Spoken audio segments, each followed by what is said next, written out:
Olá pessoal, tudo bem? Sejam bem-vindos a mais uma das minhas videoaulas. Hoje quero explicar algumas coisas sobre o algoritmo Simplex. Em primeiro lugar, o que é esse algoritmo? Ele tem como objetivo encontrar a solução ótima porque ele visa resolver problemas de programação linear. E foi desenvolvido por George Dantzig, que viveu entre 1914 e 2005, em 1947. Na verdade, ele veio sendo desenvolvido a partir de problemas relacionados à logística na Segunda Guerra Mundial, cujo desenvolvimento culminou no método Simplex em 1947. Então, os problemas de programação linear são coisas que nós já vimos no vídeo anterior, né? Identificamos problemas que conseguimos reduzir em uma função objetivo e em algumas restrições, os famosos problemas de programação linear. O método Simplex está aí para tentar resolvê-los. Portanto, vamos ver um exemplo. Considere esse problema de programação linear que eu peguei lá do livro do Bregalda, de 1981. Função objetivo está aí, bem simples, tá? Escolhi esse problema porque ele é bem simples para a gente usar como exemplo. E temos duas restrições e mais as restrições de não negatividade, certo? Vamos tentar resolver esse problema através do método Simplex. Como que faremos isso? Primeiro passo, precisamos adicionar variáveis de folga que permitirão transformar a inequação em uma equação. A inequação são as equações das restrições, na verdade, né? Então eu tenho aqui nessa primeira restrição que 3x1 mais 5x2, né, poderia ser x ou y, aqui nesse caso eu escolhi x1 e x2, 3x1 mais 5x2 é menor ou igual a 15. Para igualar o 3x1 e 5x2 ao 15, eu tenho que adicionar alguma coisa no lado esquerdo da equação, para que ele aumente o valor e fique igual a 15, certo? É uma variável de folga. Mesmo raciocínio se aplica à segunda restrição. Eu adiciono uma variável de folga para que o lado esquerdo se torne realmente igual a 10, para que deixe de ser uma inequação e se transforme em uma equação. Uma variável de folga para cada uma das restrições. E além disso, eu preciso igualar a função objetivo a zero. Como? Vamos ver. Olha só, eu sei que aqui na função objetivo z é igual a 5x1 mais 3x2. Eu vou vou pegar esses elementos que estão no lado direito da equação, vou levar para o lado esquerdo e, mudando de lado, claro, eles se tornam coeficientes negativos e igualo a zero.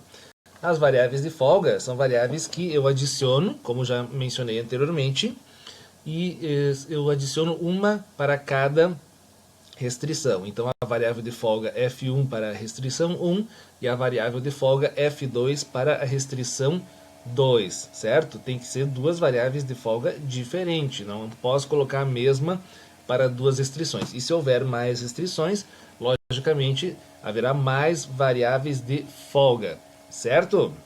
Agora a gente diz que o modelo está em sua forma padrão.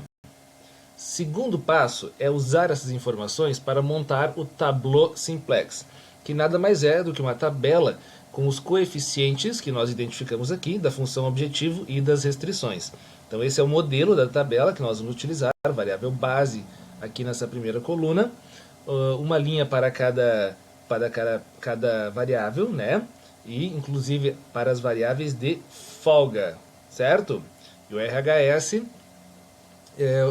corresponde ao lado direito da equação. No caso aqui, vejam bem, 0, 15 e 10.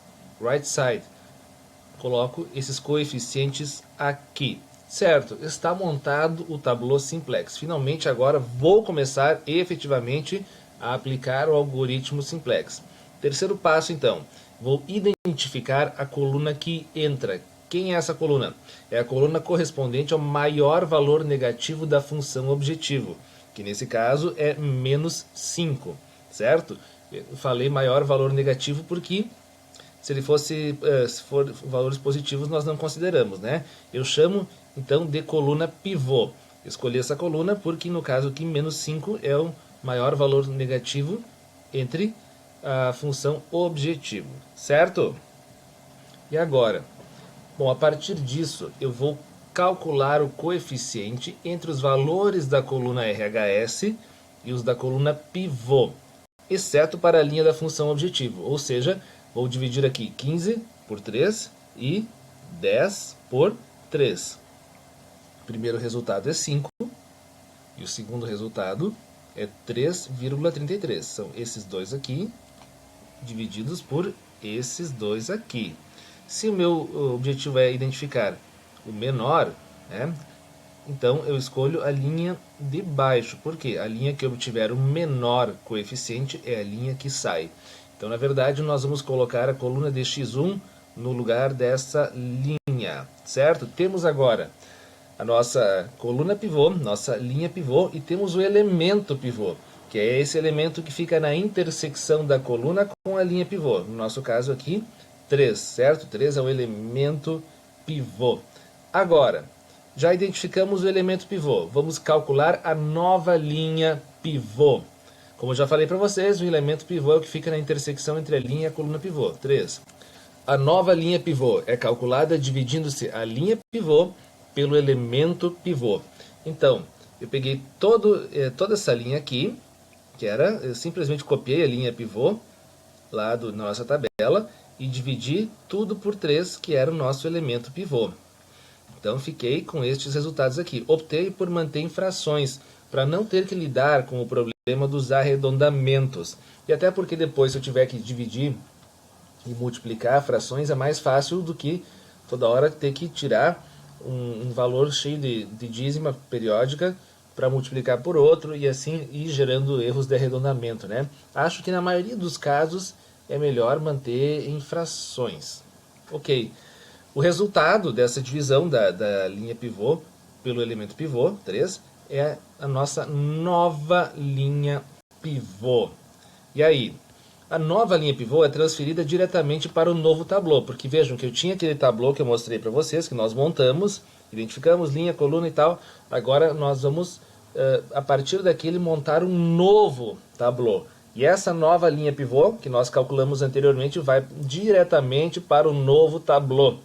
As demais linhas são recalculadas da seguinte maneira: menos 1 vezes o elemento da coluna pivô, que corresponde à linha que está sendo recalculada, vezes o elemento da nova linha pivô, que corresponde à coluna que está sendo recalculada, mais o elemento correspondente da linha original.